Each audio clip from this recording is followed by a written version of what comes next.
Hello everyone, welcome to Product Talks by Pragmatic Leaders. Hi Arjun, thanks a lot for joining us today.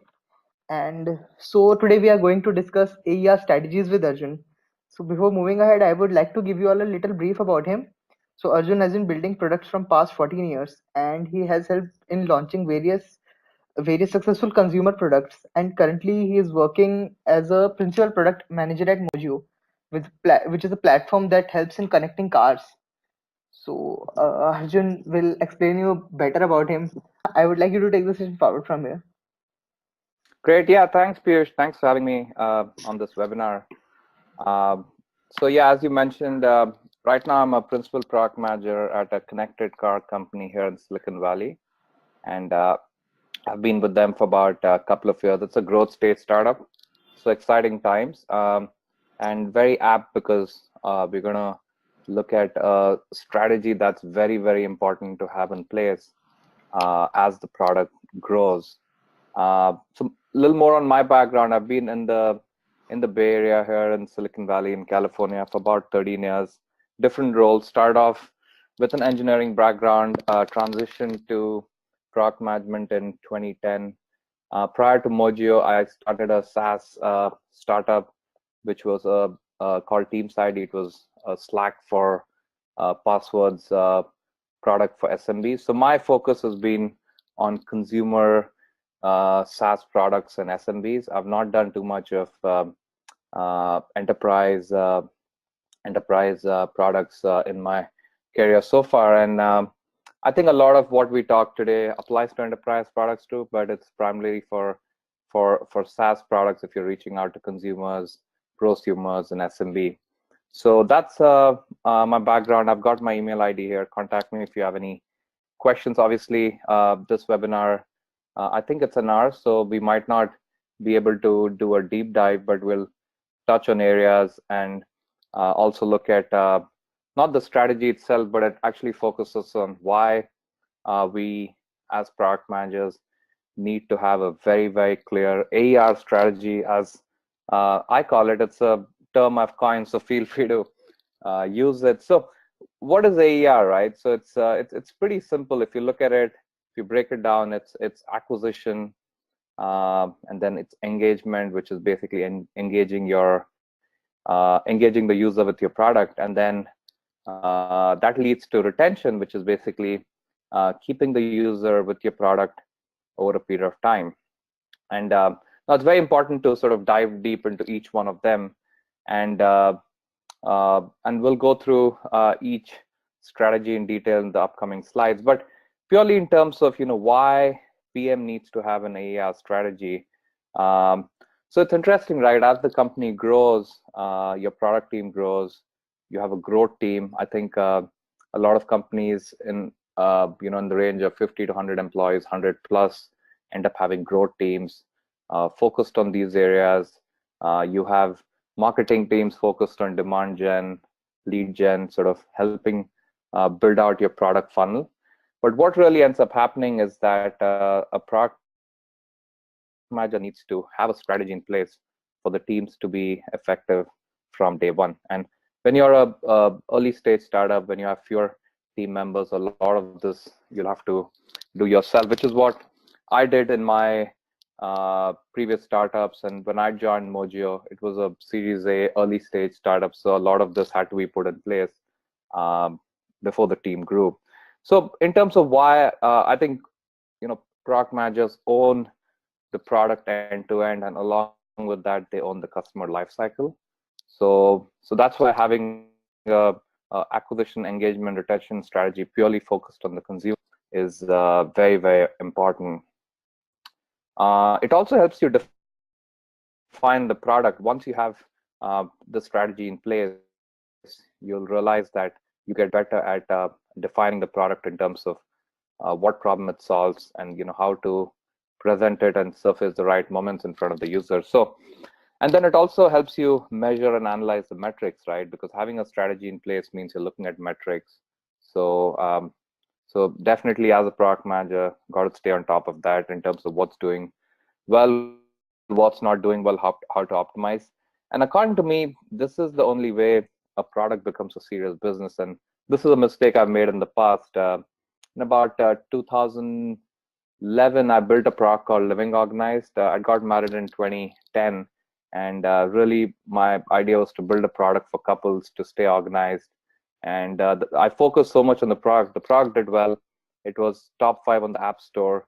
But the mistake I made was really focused 100% of my time on the product itself and not on actually, AER, which is where over time the product died. It never really became a serious business because I did not have an AER strategy in place. So that's why I feel really important that product managers, have this in place. So Piyush, quick question: if there are any questions, do we cover them at the end, or should I just answer any questions that come up? How We do you can normally do it? we can take all the sessions at the end. Okay, sounds good. All right. So moving on, right? So let's focus on acquisition, and I think acquisition, in a lot of cases, is bringing a customer to your product and getting them to sign up. I think traditionally, that's what acquisition has meant, which is basically lead gen, converting a user to converting a lead to a user, and that's what you would normally define as acquiring a user. But I think of it in a slightly different way. I think customer acquisition starts with a lead, anybody who is interested in your product. It could be from several channels, right? It could be advertising, or it could be word of mouth, or whatever the channel was that the lead was created. It really starts with that. But I think where acquisition really ends is activation. So it's a very popular term now with product and growth. It's activation, and I'll explain more about what exactly activation is when a user is activated. And it's also very important to understand that each one of you who already manage a product or who will be managing products in the future, it's very important to understand that each product has its own sort of customer acquisition funnel, and what the metrics are to hit the activation or the conversion, as I call it. So let's look at a typical sort of customer acquisition funnel, right? When we're talking about acquisition. So as I mentioned, it does not end at sign up. And as you see in this funnel, it starts with leads coming in. And I've taken a simple example here. So let's say you manage a product, you have to keep it simple, let's say it's a consumer product, you're looking at a cohort for a given day. So if you have, let's say, 100 leads that have shown interest in the product, and let's say out of them, 50 of them actually signed up. So normally you would have acquisition at 50%, because 50% of your leads actually signed up for the product. I look at it a slightly different way. I think the acquisition sort of continues through a process called activation. And in the next slide, we'll look at exactly what activation is. I think this is extremely important in terms of onboarding a user and presenting them with the core value prop of your product, right? So in this example, 100 leads started with the product, 50 signed up, and 25 were activated. Now, let's say in LinkedIn, you'd want to come in, have them look at other posts, or maybe look at other jobs, or whatever the core value of the product is. Another example, I think Facebook has obviously spent a lot of time on this, right from creating account to what the core value proposition is, and then take the user through that and really define your activation moment. So I think what is important for everyone to understand is that the activation moment for your product is really defined by you. These are strategy in place, these are frameworks in place, but every product has its own activation sort of setup. I think Pinterest is a good example. You create your account.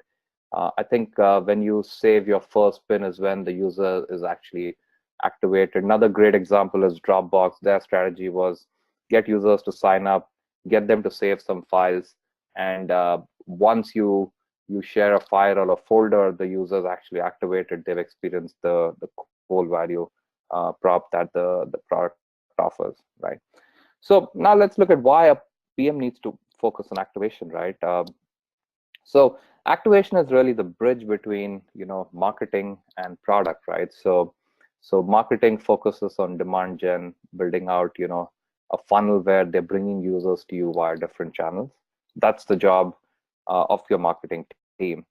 And once the person is has touched your product and started the sign up, that's where product really needs to kick in and build out a great activation or an onboarding process. So it's really think of it as a bridge, right, for a user to go from, hey, I learned about this product, having an intent, to actually starting to use the product. That whole process is activation. So yeah, so if you ask me, that is a core job of a PM, right? Really focus on taking the users, getting them across the bridge. The next one is the good thing about activation, helps you stay focused on your core value prop of your product, right? Every product has one core uh, value prop. In case of my product at Mojio, I build a connected car product. So really my core value is the end user purchases the product and inserts the device in their car, and the car is connected. So my activation is complete really when the user or the car owner performs their first trip with the product in it, and then it's there onward it's a connected car, right? So and also activation, if you look at it, right, it's your first impression, right? And uh, I think this is human nature, right? Your first impression is your last impression. As a product manager, you want to make that impression the best, right? So I think uh, I don't think product managers focus enough on activation. They end up focusing more on the product itself. I think activation really helps you to create that first impression and really handle the user through the product, um, and really satisfy the intent they've come into the product with, right? So, and there are several ways to get activation right. I think for me the core thing is to it has to be built as a core product experience. It's not something where you build a product and then later start patching an activation sort of experience, or you can test out, you can A/B test different kinds of activation, different kinds of goals. But I think the way to think about it is to build it as uh, part of the core product experience itself, right? And then the other thing, according to me, is to get activation right, you got to think of an end user. You got to put the end user hat on. You got to be very, very clear in terms of the persona, and really think of the user goals, right? So again, going back to LinkedIn example, the user has come in to create a professional profile, which normally sat on their, let's say on their resume, on their laptop, but they want to go online with a professional profile. Think of it from a user. Um, Product and business goals would fall in place later, right? But at that point during activation, you got to think of the user. Similar example, Dropbox, the user has had files locally sitting on their laptop for years. They're not able to share it with someone. They sometimes email it, and they get to know about a product that can do cloud-based file sharing. Wow, that's the intent, right? And they want to really set up a folder, create files, maybe share it with someone. That's what the user is thinking of. So in terms of activation, I think you should think of the user and not product or business goals, not of revenue. All that falls in place later. And then the other key thing about activation is that it's your product. You need to create your own pathway to activation. So just because activation uh, worked well for another product, it doesn't mean it would work for your product. You need to have your own strategy. For example, Facebook has a specific activation process. Maybe their activation is create account and maybe add a friend, right? That's what their sort of goal is in terms of onboarding the user and get them activated. But LinkedIn might have a different strategy, right? Their goal might not be to add a connection to activate a user. Their goal might be to let's say apply for a job, or if it's a recruiter coming in, maybe reach out to a potential candidate, or if it's a salesperson coming in using LinkedIn. So I think it's key to have your own pathway to activation that needs to align with the core value prop of the product. And also it needs to align with the kind of user that's coming in to use your product, right? In case of LinkedIn, obviously you could have potential candidates come in. If you're a recruiter, that's valuable. You could be reaching out to other companies for jobs, or it's used for sales. It's used for a lot of different reasons, right? And as products evolve, the use cases significantly go up, which is why it's really important to identify the kind of user, what intent they're coming with, and create a pathway to activation. So my suggestion is, you can read a lot of strategies on how products have activated, but come up with your own strategy. That will really help.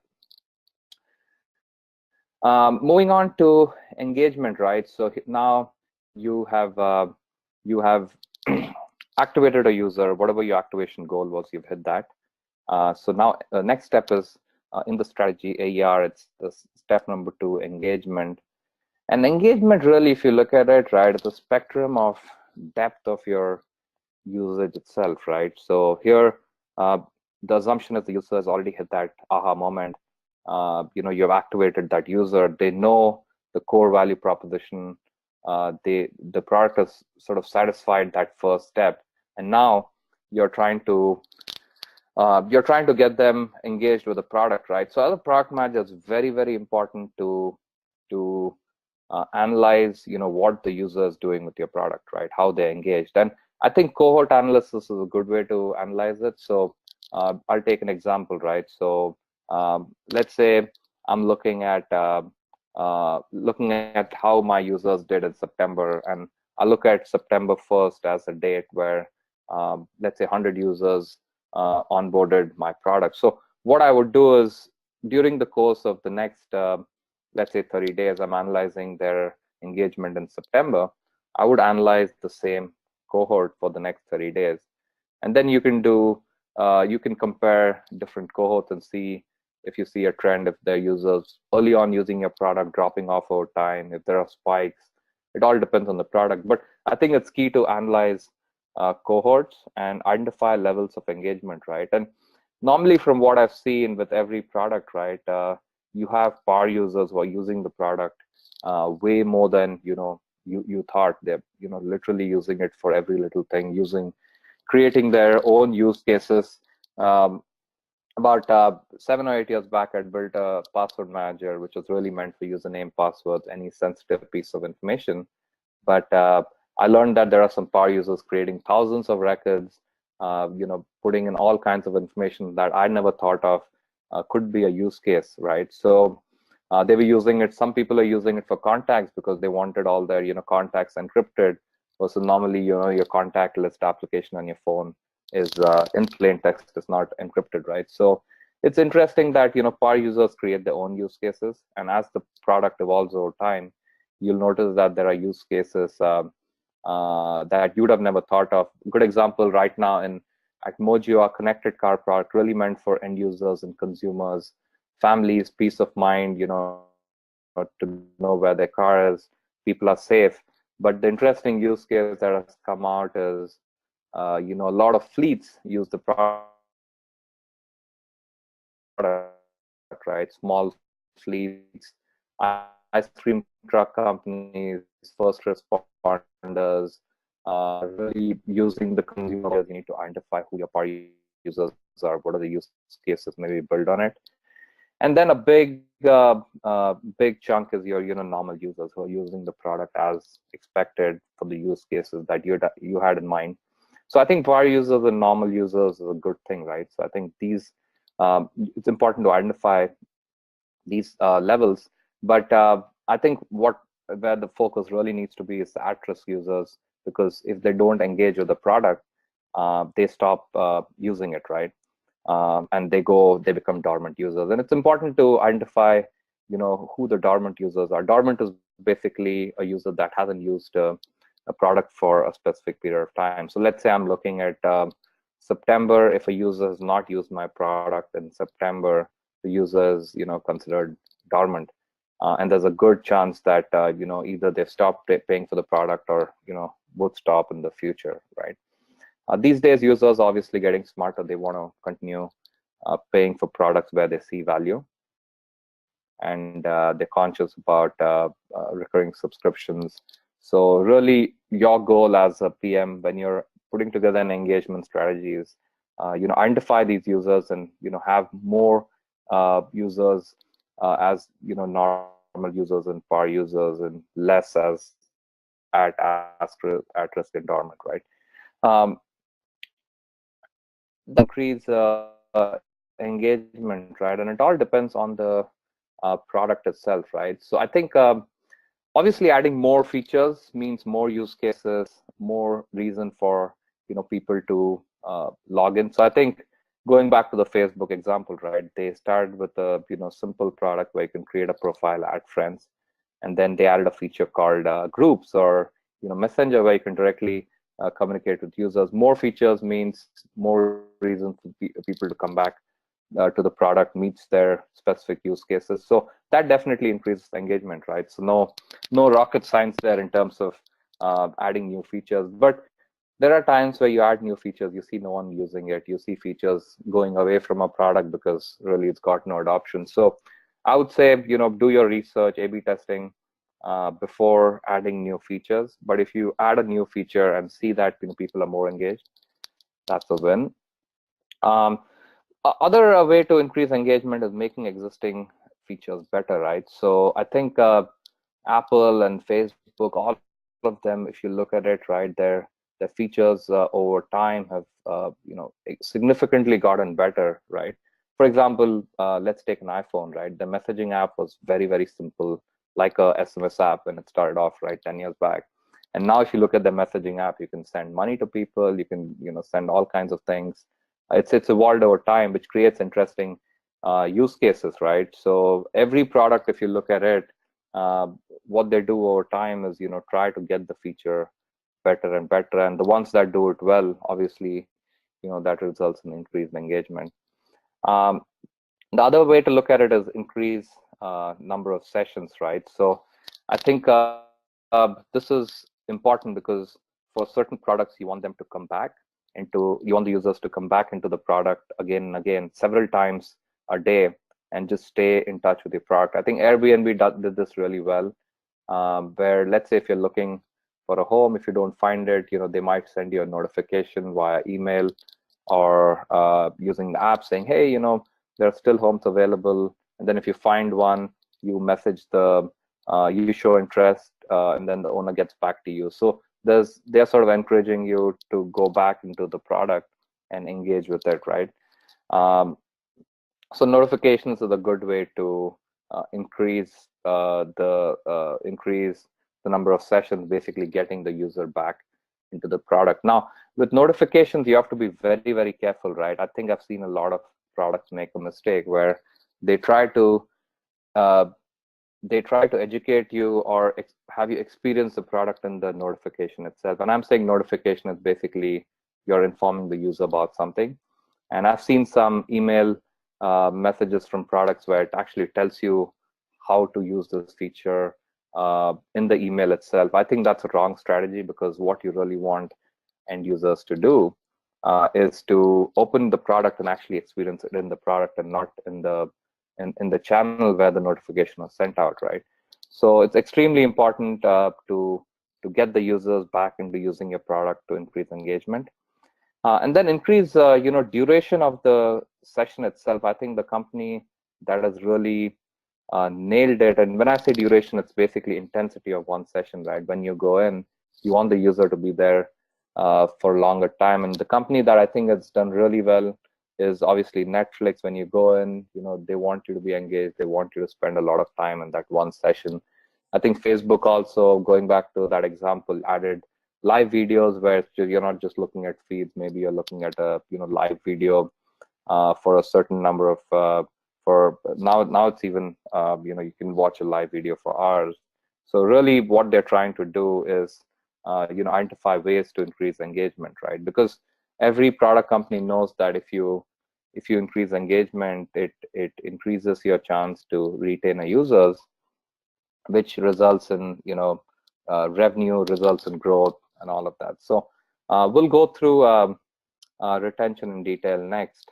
But really, for product managers, I think it's important to identify your levels of engagement of the current users, figure out ways to increase engagement, because as your product grows, you want the engagement also to grow, right?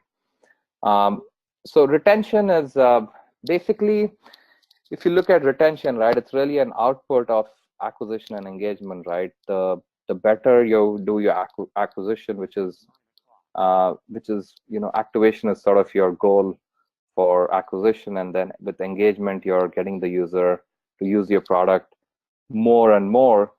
That results in retention. So retention really happens over a time. It's a function of time. And again, cohort analysis really helps with retention, because you know where the users are dropping off, and it's impossible to keep your cohort 100% from start to end, right? It's very, very few products do that, but really the idea is to have it as close as possible to 100%, because that just gives you chance of growing as new users come in, right? So basically, you want your growth to go high and then your churn to be low, and that's extremely important for growth, right? So in terms of retention itself, right, so there are several metrics out there that you can identify. It all depends on on the products itself, right? In terms of what kind of strategy you put together. For some products, DAU, is the one they look at. Some, weekly active users, some monthly active users. It all, it's a frequency-based metric, right? But uh, to me, this is an important one to look at, but it doesn't tell you the complete story, right? So, for example, if you have a user, if you're looking at, let's say, monthly active users, and if you have a user that's been active for one session in a month, right, with zero engagement, it's not a very good user for me to have, right? I'd rather focus on the user, use the product, let's say 15 times in the 30 days, and then even though it might fall under a monthly active user, I focus more on engagement, right? But it's important to have retention metrics based on the kind of product, and we look at how do you identify uh, the right metric and what kind of products suit uh, certain kinds of retention strategies, right? I think the other way to look at retention is also revenue-based metric, right? So if you're looking at MRR, ARR, purely in terms of how your product or business is generating revenue, that's an important one to analyze and make sure you're on top of. Also, very important to tie personas to frequency and revenue, right? So Airbnb is a good example, right? So Airbnb has two personas. One is a person who wants to rent out their home, and the other person is the one who wants to occasionally, when they're traveling, rent a home, stay in a at the home. The homeowners actually rented out. Could be anywhere in the world, right? So two personas, right? Now, the frequency for the person who's actually renting out the home obviously would be a lot, right? They go and they're getting requests, they're updating their calendar, they're updating their photos. You want the renter, the person renting out the home, to come into the product more often, right? So obviously higher frequency there. And then of course, for every time they rent out, they get their revenue, which is obviously a good percentage of what the person renting pays. So obviously that persona ties to frequency, where you'd want them to be active users at least on a weekly basis, if not daily. Versus if you're looking at the person who wants to rent while they're traveling, their frequency could be once in 6 months or once in a year. They go and they look for their stuff. Um, Purely in terms of revenue that's driven out of that user is obviously lesser, because they just pay a small Airbnb fee. But if you look at volumes, right, you have one person renting out versus hundreds wanting to rent, right? So that's where sort of things balance out. But really, it's important to identify, the persona and how frequency and revenue is tied to that persona, and also make sure that you have the right retention metrics for each one of them. And basically, the sort of holy grail here is to focus on activation percentage, get those up, focus on engagement, and that always results in retention, right? So in terms of metric identification itself, good exercise for you guys would be, identify who you're trying to retain, why you're trying to retain, and when, right? How often. I think the Airbnb example is a good one. I think if you analyze products out there, they have, the ones that have done well have amazing retention strategies, and somehow they'll make sure that you uh, keep using the product and there's value. Either it's a free product or a paid product, they'll make sure that they retain you, and they clearly have strategies in place. And I think as a product manager, it's very important to have these retention metrics that have been identified, right from the start. And obviously, they would evolve over time as you're creating new personas and as the product evolves. But very important to have in place right from the start. So, I mean, retention is really your end goal, right? So, if you look at it, right, I think there are three sort of formulas here, right? So, as I mentioned earlier, activation and engagement leads to retention. So engagement is going deep into the product, and retention is a function over time. So if you do a good job with activation, engagement, and uh, if you're focused on these two through the process, uh, you will retain users. And what you should also look at is, engagement and retention, right?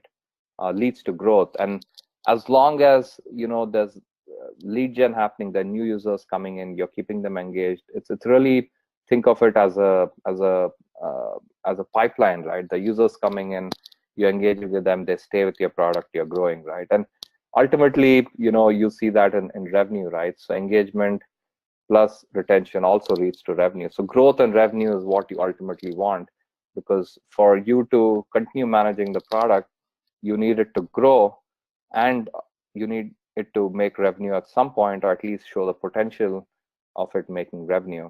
So yeah, these, I think, are very important strategies to have in place. I would say from day one, and keep optimizing it, keep measuring it, and really, as your team grows, it's very important to have one person focused on growth, right? They're normally called, product manager for growth, or they go in the growth team. There are different ways it's structured, but there are people, looking at these funnels and analyzing it, at a user level, at a feature level, all day, and that's where the products get better.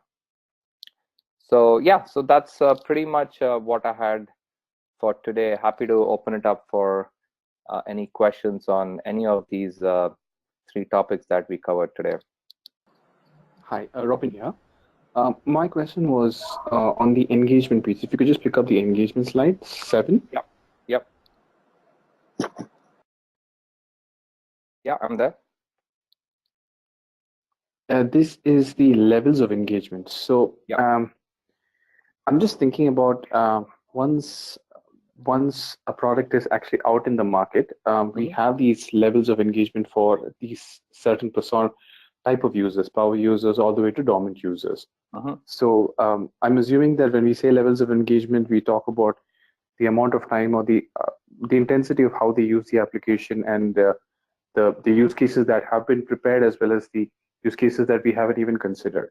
So my question was around once a product is out, how do we basically have that kind of an allocation, saying that if it's above, say, 20 sessions in a day, then perhaps we call him a power user, etc. And how do we evaluate or change that over time? So if I were to just take Facebook as an example, so maybe when it was beta, perhaps I would say a power user, for example, might be just 10 users a day, or it could be a session time of over 2 minutes. But now, if you were to look at a power user in the current version of Facebook, it will be a totally different variation. So I'm just trying to see how once a product is out, how do we consider segregating these kind of users, and how frequently should we go about this exercise about looking at these level of users? I hope you got that. Yeah, no, interesting question, right? So I think this definition changes or evolves over time, right? And as you mentioned, Facebook is a very good example, right?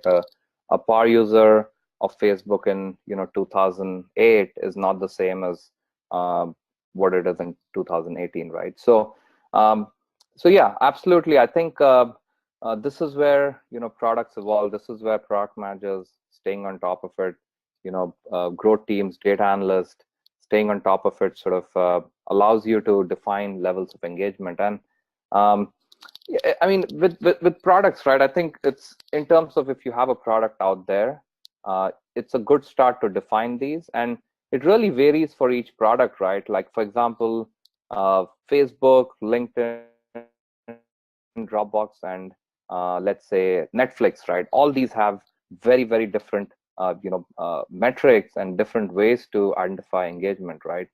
Now, I'll give you another example. So AAA is a big company in the US that does roadside assistance, right? I mean, insurance companies, roadside assistants, their level of engagement that they define would be very, very different, right? Because really a person, end user, would be engaging with the product only when they need roadside assistance. Let's say the car broke down, which could be, once a year, right? So for them, a power user could be, someone who's using the product once or twice a year. And maybe in their case, they don't want to have too many power users. They want to have normal users who, there's peace of mind. So really, it's important in terms of what kind of product it is. And obviously, there are lots and lots of different kinds of products in terms of, how you'd want users to engage.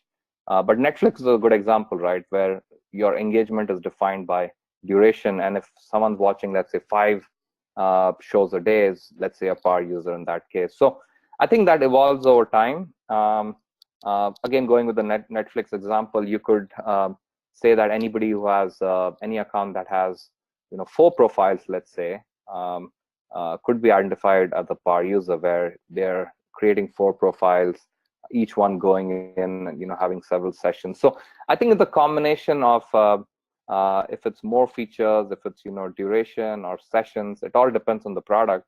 And you're right. I mean, levels of engagement definitely change over time as the product evolves, right? And what's interesting is you'll notice that every product that has done well for a period of time, where they started off with and where it is today.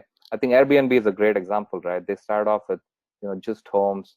Now they've gone into experiences and really trying to grow the product. I think Uber is also a good example. It was just a ride-share service, and then they added a bunch of different options in it, and now they've added Uber Eats as a way to engage with the product. So yeah, to answer your question, it definitely changes over time how you define them.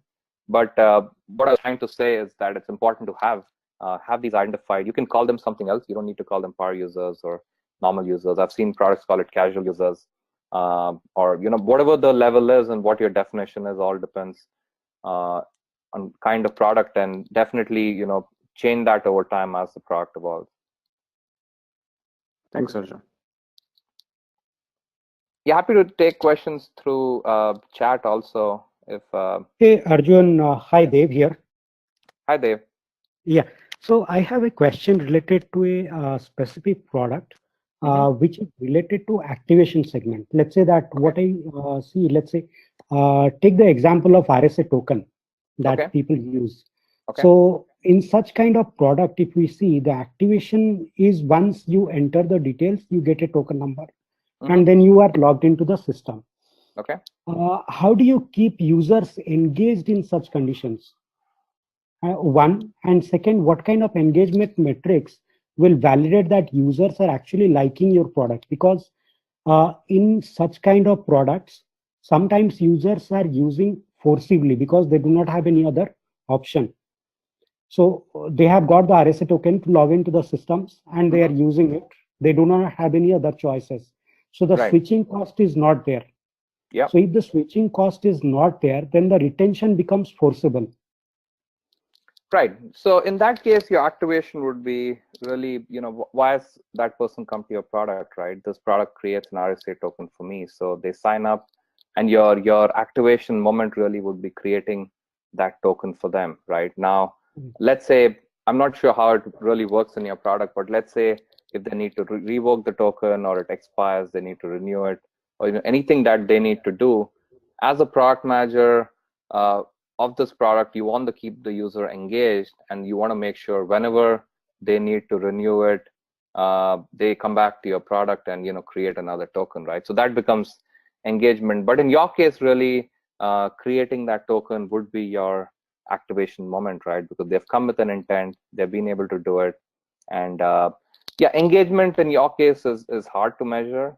I think you would focus on making sure that every time the user needs something like this, they come back to your product, right? So as I mentioned, it really, engagement depends on the kind of product itself, right? In this case, yeah, you'd obviously focus on activation because you want to create that token for them, because that's what they've come to your product for, right? Yeah. Okay.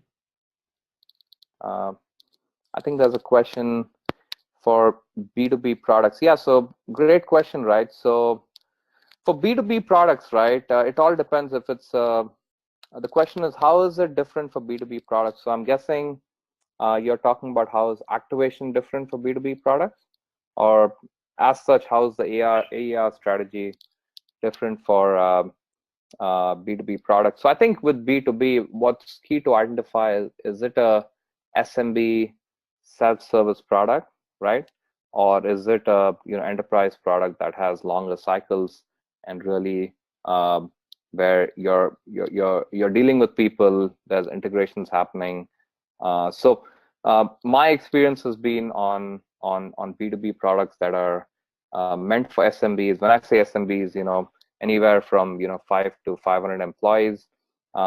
It's self-service, so anybody in the business, most likely a business owner or person in charge of IT, that comes in, sets up the product for everyone.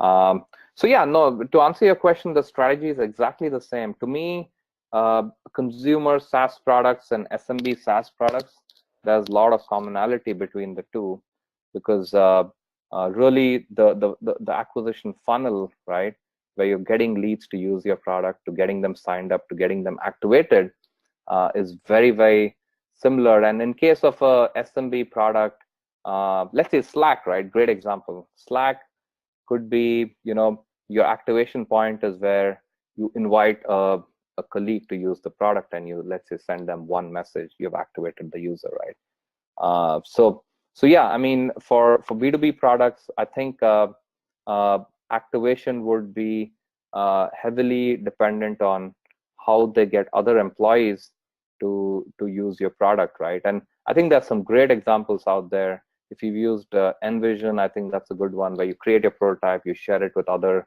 colleagues. So maybe the activation is along the lines of getting other employees to use the product as well. So my experience was, building a password manager for Teams. The product was called Teams ID, and my sort of activation step was to make sure that whoever sets up the account is inviting one other team member to use the product, right? I hope I answered the question, but yeah, I mean, the short answer to that is it's not very different for SMB SaaS products. I think there's another question. It's specific to engineering products, pre-sale tools, acting as digital enablers. So yeah, so pre-sales tools, ABM, like tools like Marketo, HubSpot. I think plenty of different SMB products there. In terms of engineering products, I'm not sure if you're talking about specific products, but if you can throw in an example that we can talk about it. But basically, if they all fall into the category, self-service, meant for one person in the company, I think DevOps tools are very good examples, right? I think New Relic has nailed it. Obviously, AWS and GCP and Azure. We use Azure at Mojio, one of the biggest customers. So yeah, I mean, they're also very different, right? Because the activation moment could be really, let's say, spinning up your instance and pushing your first piece of code and get it running. Maybe that's the activation moment, right? So yeah, to answer your question, for engineering products and any kind of tool, right? Think of it as a end user, right? It could be in a company, it could be a consumer. They're coming in with a very, very clear intent. Hey, New Relic, this product monitors all my servers, right? And maybe the activation moment is you've set up all your servers. It gives you your dashboard, and maybe that's your activation moment there. And then you start engaging with the user. So um, I'm not sure what you mean by digital enablers, but if you can throw an example there, we can talk about it. Um, so it's a smart automation solution for buildings, building architects and panel builders. Yeah, great question. In fact, I was with a friend who works at a company called PlanGrid, and this is exactly what they do. And he was talking to me about this. I think with this, the use case is slightly different, right? So I would say this. Not sure what kind of product it is, but if it's self-service SaaS, I think these funnels apply. If it's an enterprise product where you're sitting down with the architects, really customizing the product to meet the requirements and really helping them run their operations using the product, then obviously it's slightly different. I still feel even in enterprise products, you still want to activate them. You want to get them to engage with the product. They're paying you, let's say, a yearly maintenance and support fee. So I think it's important. Just looking at the question. So finally, funnel them to choose products and selectors. Okay, interesting. So you have let's say, an a la carte offering of different solutions in your product. So yeah, I mean, in that case, you'd still focus on what your core value prop is. Let's say for building architects and panel builders, let's say Blueprint is your core value prop. You want to focus on that, and then surface the right features at the right time. And I think in terms of surfacing the features and getting people to select products and what they want to really use, I think too much of thought goes behind it sometimes, where people are just confusing the hell out of end users. You're building ML models to auto magically identify what kind of users it is. I think the easiest thing is just ask them, right? Hey, how can I help you? Or what kind of, let's say Jira is a good example, right? I think Atlassian has done a very good job. A lot of different kind of users come on Jira, and they are basically customizing the experience based on the kind of user it is, right? So I think that's important when it comes to selecting products, is to identify the customer, right? What they're, if you can do it, figure it out yourself, great. But if you can't, then just ask them, right? Hey, what are you looking for? Or how can I help you? A simple question during activation, and based on the answer, you can surface the product that you think you should offer to them. But again, the goal is you want to activate them with the product you're offering. You want them to be engaged with it. If it's, let's say, an architect, they might be looking for a slightly different kind of product versus, let's say, panel builders, right? So I think that's a great example. Yeah, so I'm not sure what the backgrounds in terms of the audiences, but I would say if you manage products, just sort of think of what your strategy would be once a user signs up for your product, right? How do you make sure, do your best in keeping the user engaged and retain the user? And I'm sure that'll that'll really do great for your product in terms of growth and revenue over time. All right, last call for any questions. If not, Piyush, I'll hand it back to you. So I don't think there are any more questions. Let's end the session. And thanks a lot, Arjun, for joining us today. The insights shared by you were very useful, and I hope every one of us have got answers to all our queries. Still, if you have any queries, you can reach out to Arjun. He already shared his mail ID, and you can also reach out to me in case you are looking for transition into product management. So before ending the session, I would like to give you all a little brief about Pragmatic Leaders. We started this organization with the objective of building a new generation product managers and training them for the job of future. So we have built our immersive product management bootcamp, where along with the knowledge, you will be building and sharing and shipping a real product. And you will be paired up with our in-house development team, and you will be allowed to build and ship your own real product. Apart from this, we have launched our 8 specialization programs. You can go and check it out on our website. And we also have some interesting sessions lined up, so you can go and check it out on our website. I am sharing the link of our website in chat section. That's all from my side, and thanks a lot once again, Arjun, for joining us today. Cool. Thanks for having me. Pleasure. Hope to see you guys soon, and good luck with your careers. In case you're in engineering, thinking of transitioning to product management, I did that, and it was a great move for me, sort of going from not just creating that value to, but also, capturing that value, right? So, and if you're, already in product management, I think sort of no end to it, right? You can learn new things every day, and just make your product better. So, good luck, guys. Thanks, and have a good night. Thank you.